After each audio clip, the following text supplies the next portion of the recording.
this video on the SLIM70-PRO, we will talk about HDCP control. So what is HDCP? First of all, what does it stand for? HDCP stands for High Bandwidth Digital Content Protection, and it is implemented by creators of content to protect the copyright of their material. It's an encryption system that prevents duplication of media across devices.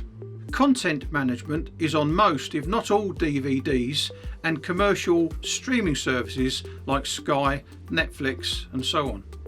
Also, for instance, all Mac computers always send out HDCP on their HDMI outputs, and you can't alter that.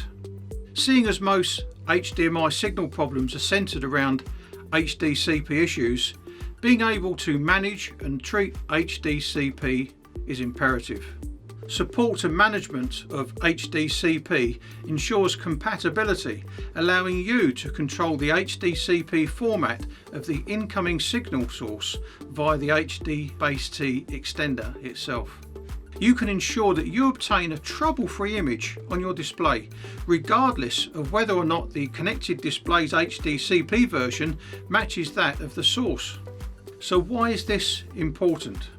A common example is in situations where you have installed an upgraded 4K source that may be HDCP version 2.2 while connecting to a display or going through an AVR that is only HDCP version 1.4 compliant.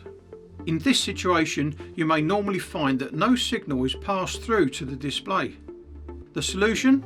You simply alter the HDCP format to force it to HDCP 1.4 from within the SLIM70-PRO extender itself, and your signal will pass through uninterrupted. By default, the SLIM70-PRO works in pass-through mode. What comes in, goes out. Or you can convert from HDCP 2.2 down to HDCP version 1.4.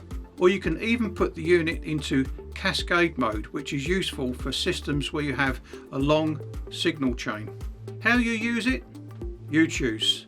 The important thing is no more HDCP issues. So thanks for watching this episode, and we'll see you on the next one. SY, the center of your connected world.